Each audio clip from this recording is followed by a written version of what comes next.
السلام علیکم ورحمۃ اللہ وبرکاتہ۔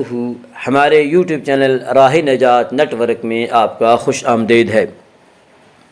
آج ہم انشاءاللہ سورہ بقرہ کی آیت نمبر 53 سے آیت نمبر 57 تک کا ترجمہ اور تفسیر پڑھیں گے۔ پہلے میں انشاءاللہ لفظی ترجمہ کریں گے اور لفظی ترجمہ کے ساتھ ساتھ بامحاورہ ترجمہ بھی کریں گے۔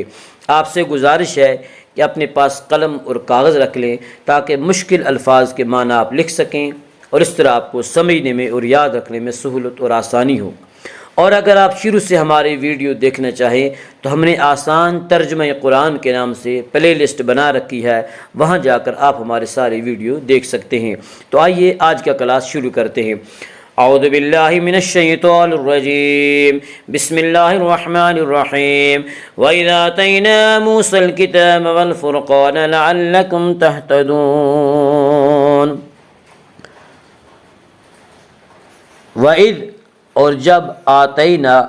ہم نے عطا کی موسیٰ کو الکتاب کتاب، والفرقان اور جدا جدا کرنے والی احکام، لعلکم تاکہ تم تہتدون ہدایت پالو۔ وَإِذْ آتَيْنَا مُوسَى الْكِتَابَ اور یاد کرو جب ہم نے موسیٰ کو کتاب دی، والفرقان اور حق اور باطل کے درمیان تمیز کرنے کی قوت بخشی، لعلکم تہتدون تاکہ تم ہدایت پالو۔ وَإِذْ آتَيْنَا مُوسَى الْكِتاب، کتاب سے یہاں مراد تورات ہے، اور والفرقان سے مراد وہ معجزات ہیں جن کے ذریعے سے حق کا بول بالا ہوا اور باطل سرنگوں اور شرمسار ہوا۔ وَإِذْ قَالَ مُوسَىٰ لِقَوْمِهِ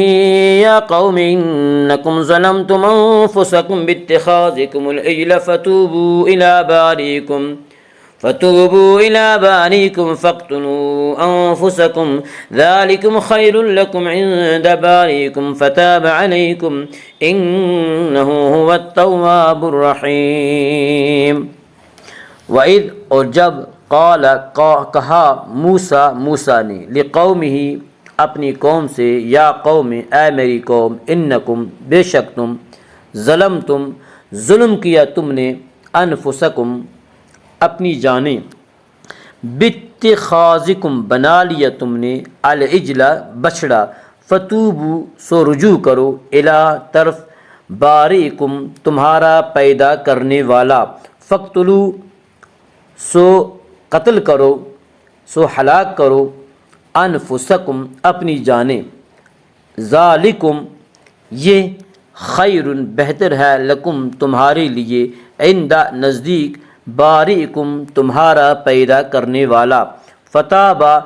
اس نے توبہ قبول کی، علیکم تمہاری، انہ ہوا بے شک وہ، التواب توبہ قبول کرنے والا، الرحیم بہت مہربان ہے۔ وَإِذْ قَالَ مُوسَىٰ لِقَوْمِهِ اور جب کہا موسیٰ علیہ السلام نے اپنی قوم سے، یا قوم اے میری قوم، انکم ظلمتم انفسکم بے شک تم نے ظلم ڈھایا ہے اپنے جانوں پر، اپنے آپ پر، باتخاذکم العجل بچڑے کو معبود بنا کر، فتوبوا الی بارئکم سو توبہ کرو تم اپنے خالق کے نزدیک، سو توبہ کرو تم اپنے خالق سے، اپنے پروردگار سے، فقتلوا انفسکم پس قتل کرو تم اپنوں کو، ذالکم خیر لکم یہ بہتر ہے تمہارے لیے، عند بارئکم تمہارے پیدا کرنے والے کے نزدیک، تمہارے خالق کے نزدیک، فتاب علیکم تو اللہ نے تمہاری توبہ قبول کی، انہ ہوا بے شک وہ التواب توبہ قبول کرنے والا، الرحیم مہربان ہے۔ موسیٰ علیہ السلام کے طور سے واپس آنے پر بچڑے کے پجاریوں کو اپنی حماقت کا احساس ہوا تو لگے توبہ کرنے، تو اللہ تعالیٰ نے توبہ کی قبولیت کی یہ شرط لگا دی کہ جنہوں نے شرک نہیں کیا وہ بچڑے کے پجاریوں کو قتل کریں اور ہر شخص اپنے رشتہ داروں اور دوستوں کو تہ تیگ کرے۔ وَإِذْ قُلْتُمْ يَا مُوسَىٰ لَن نُّؤْمِنَ لَكَ حَتَّىٰ نَرَى اللَّهَ جَهْرَةً فَأَخَذَتْكُمُ الصَّاعِقَةُ وَأَنتُمْ تَنظُرُونَ۔ وَإِذْ اور جب قلتم کہا تم نے، یا موسیٰ اے موسیٰ، لن ہرگز نؤمن ہم ایمان نہیں لائیں گے، لکا تجھ پر، حتیٰ جب تک نر اللہ دیکھ لیں ہم اللہ کو جہرتاً کھلم کھلا فاخذتکم سو آ لیا سو پکڑ لیا تم کو الصاعقۃ بجلی کی کڑک نے وانتم اور تم تنظرون دیکھتے رہ گئے وَإِذْ قُلْتُمْ یا موسیٰ اور جب تم نے کہا اے موسیٰ لن نؤمن لک ہم آپ پر ہرگز یقین نہیں کریں گے حتیٰ نر اللہ جہرتاً یہاں تک کہ ہم اللہ کو خود کھلی آنکھوں سے دیکھ لیں فاخذتکم الصاعقۃ تو اس گستاخی پر تمہیں بجلی کی کڑک نے آ لیا وانتم تنظرون اور تم دیکھتے رہ گئے۔ ان کی ہٹ درمی اور ان سے عفو درگزر کا ایک واقعہ ذکر فرمایا ہے۔ ثم بعثناکم من بعد موتکم لعلکم تشکرون ثم پھر بعثناکم ہم نے تمہیں زندہ کیا من سے بعد موتکم تمہاری موت کے بعد لعلکم تاکہ تم تشکرون شکر ادا کرو۔ ثم بعثناکم پھر ہم نے تمہیں زندہ کیا من بعد موتکم تمہاری موت کے بعد لعلکم تشکرون تاکہ تم شکر ادا کرو۔ جب موسیٰ علیہ السلام کوہ طور سے تورات لے کر واپس تشریف لائے تو بنی اسرائیل نے موسیٰ علیہ السلام سے کہا کہ ہم کیسے یقین کر لیں کہ واقعی اللہ ہی نے ہمیں اس کتاب پر عمل کرنے کا حکم دیا ہے۔ شروع میں ان پر حجت تمام کرنے کے لیے انہیں اللہ تعالیٰ نے براہ راست خطاب فرما کر تورات پر عمل کرنے کا حکم دیا، مگر وہ کہنے لگے جب تک ہم اللہ کو اپنی آنکھوں سے نہ دیکھ لیں اس وقت تک ہمیں یقین نہیں آئے گا۔ ان کے اس گستاخانہ طرز عمل پر بجلی کے ایک کڑکے نے انہیں آ گھیرا، اور بعض روایت کے مطابق وہ مر گئے اور بعض روایت کے مطابق وہ بے ہوش ہو گئے۔ ثم بعثناکم کہہ کر اسی طرف اللہ نے اشارہ کیا ہے کہ ہم نے تمہیں دوبارہ زندگی دی، تو اللہ تعالیٰ نے مرنے کے بعد یا بے ہوش ہونے کے بعد انہیں دوبارہ زندگی دی، تو اللہ تعالیٰ یہ احسان انہیں یاد دلا رہا ہے۔ اس واقعے کی تفصیل بھی انشاءاللہ سورہ اعراف میں آئے گی۔ وَظَلَّلْنَا عَلَيْكُمُ الْغَمَامَ وَأَنزَلْنَا عَلَيْكُمُ الْمَنَّ وَالسَّلْوَىٰ كُلُوا مِن طَيِّبَاتِ مَا رَزَقْنَاكُمْ وَمَا ظَلَمُونَا وَلَٰكِن كَانُوا أَنفُسَهُمْ يَظْلِمُونَ۔ وَظَلَّلْنَا اور سایہ کیا ہم نے علیکم تم پر الغمام بادل وانزلنا اور نازل کیا اتارا ہم نے علیکم تم پر المن والسلوى من و سلوى کلو کھاؤ من سے طیبات پاک ما رزقناکم جو چیزیں ہم نے تمہیں دی ہیں وما ظلمونا اور نہیں ظلم کیا انہوں نے ہم پر ولیکن لیکن کانوا تھے انفسہم اپنی جانیں یظلمون وہ ظلم کر رہے تھے۔ وَظَلَّلْنَا عَلَيْكُمُ الْغَمَامَ اور ہم نے تم پر سایہ کیا بادل کا،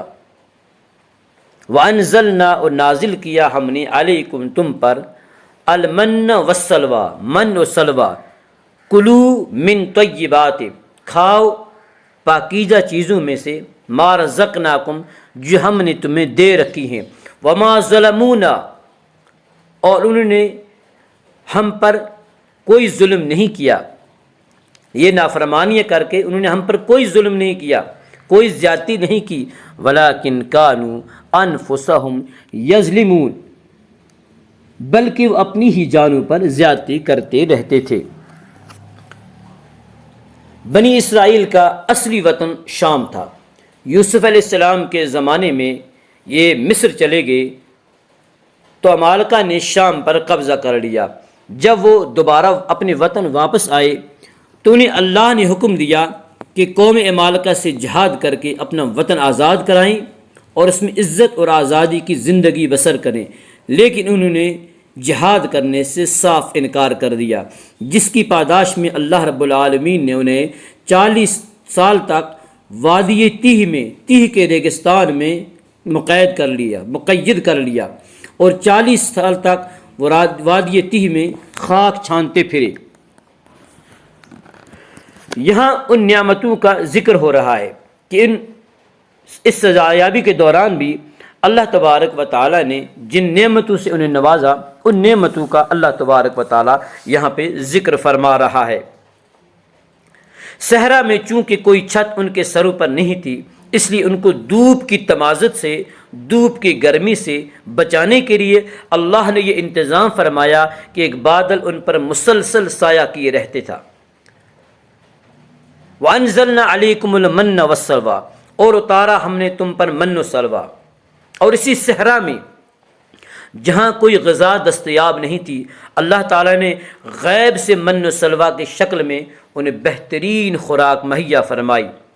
بعض روایت کے مطابق من سے مراد ترنجبین ہے اور سلوہ سے مراد بٹیرے ہیں جو بنی اسرائیل کی قیام گاہوں کے آس پاس منڈلایا کرتی تھی، اور اگر کوئی انہیں پکڑنا چاہتا تو وہ بالکل کوئی مزاحمت نہیں کرتی تھی۔ بنی اسرائیل نے ان تمام نعمتوں کی بری طرح سے ناقدری کی اور اس کا خود انہوں نے اپنی جانوں پر ظلم کیا۔ وما ظلمونا ولکن کانوا انفسهم یظلمون، اور اللہ فرما رہے ہیں اور انہوں نے ہم پر کوئی زیادتی نہیں کی، ولیکن کانوا انفسهم یظلمون، بلکہ وہ اپنی ہی جانوں پر زیادتی کرتے رہتے تھے۔ ایک اہم حقیقت کو اللہ تعالیٰ بیان فرما رہا ہے، یعنی احکام الہی کے نافرمانی کرنے والے اللہ کا کچھ نہیں بگاڑ سکتے، بلکہ اپنی ہی دنیا و آخرت تباہ و برباد کرتے ہیں۔ اللہم اجعل القرآن ربیع قلوبنا ونور صدورنا وجلاء احزاننا وذہاب حمومنا وغمومنا، اللہم انفعنا بالقرآن العظیم ورفعنا بالآیات والذکر الحکیم، رب اغفر وارحم انت خیر الراحمین، وصلی اللہ وسلم علی حبیبنا ونور قلوبنا محمد صلی اللہ علیہ وسلم وعلی آلہ واصحابہ اجمعین برحمتک یا ارحم الراحمین۔ السلام علیکم ورحمۃ اللہ وبرکاتہ۔